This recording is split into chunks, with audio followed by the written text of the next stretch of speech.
پیارے رسول صلی اللہ علیہ وسلم کا ارشاد ہے، حق سبحانہ و تقدس کا یہ فرمان ہے، جس شخص کو قرآن کی مشغولی کی وجہ سے ذکر کرنے، دعائیں مانگنے کی فرصت نہیں ملتی، اس کو سب دعائیں مانگنے والوں سے زیادہ عطا کرتا ہوں۔ قرآن مجید میں اتنا مشغول ہے کہ اور کوئی ذکر کا موقع نہیں ملتا، اور کوئی دعاؤں کا وقت نہیں ملتا۔ تو پیارے رسول صلی اللہ علیہ وسلم نے فرمایا، اللہ کہتے ہیں، اللہ جو دعائیں مانگتا ہے ان سب سے زیادہ اسے دیتا ہوں جو قرآن کی تلاوت میں مشغول رہتا، اسے سب سے زیادہ دیتا ہوں۔ قرآن مجید کی مشغولی کی وجہ سے ذکر کرنے، دعائیں مانگنے کی فرصت نہیں ملتی، اس کو سب دعائیں مانگنے والوں سے زیادہ عطا کرتا ہوں۔ اللہ جل شانہ کے کلام کو سب کلاموں پر ایسی فضیلت ہے جیسے خود حق تعالی شانہ کو تمام مخلوق پر، جیسے اللہ بادشاہوں کا بادشاہ ہے، ایسے ہی اس کا کلام بھی بادشاہوں کا کلام، بادشاہوں کے کلاموں کا بادشاہ۔ دنیا والوں کا جو کلام ہے ان سارے کلاموں کا بادشاہ اللہ کا کلام ہے۔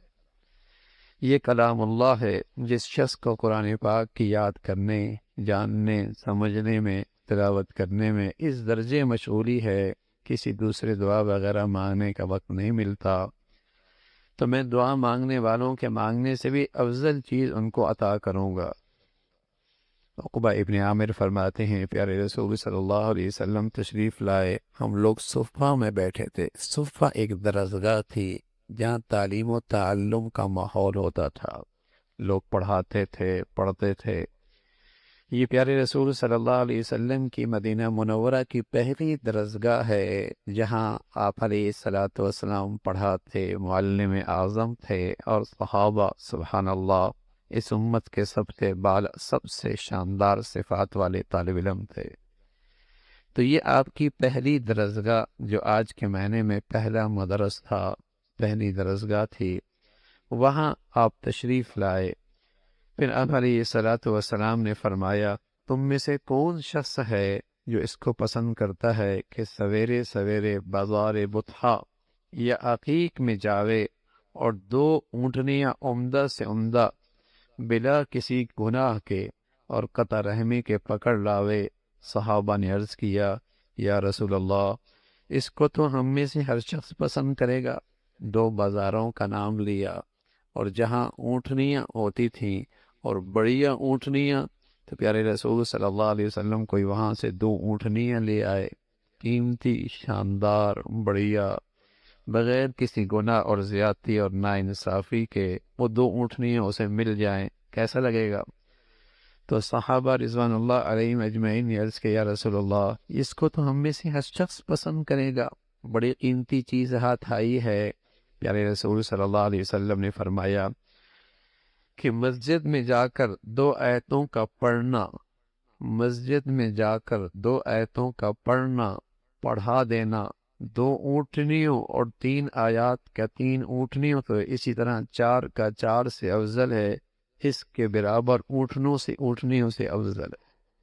کوئی 10 آیتیں پڑھ رہا ہے، کوئی 20 آیتیں پڑھ رہا ہے، کوئی 100 آیتیں پڑھ رہا ہے، کوئی 200 آیتیں پڑھ رہا ہے، اور کوئی 2 سپارے پڑھ رہا ہے، کوئی 3 سپارے پڑھ رہا ہے۔ بتاؤ کتنی آیتوں کی تلاوت کی ہے؟ اللہ کے حبیب صلی اللہ علیہ وسلم فرمانے لگے، جتنی آیات پڑھ رہا ہے اتنے ہی اس کو اونٹنیوں سے بالا تر اجر و ثواب مل رہا ہے۔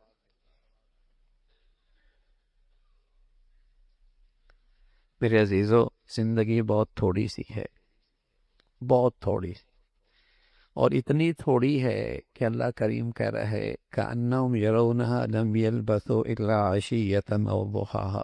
ایسا لگے گا جب حقیقی زندگی سامنے آئے گی، ایسا لگے گا جیسے اس دنیا میں چند گھنٹے گزار کے آئے، چند گھنٹے گزار کے آئے۔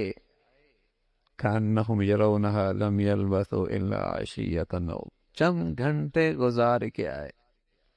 زندگی بہت تھوڑی ہے لیکن قیمتی بہت ہے، قیمتی بہت ہے۔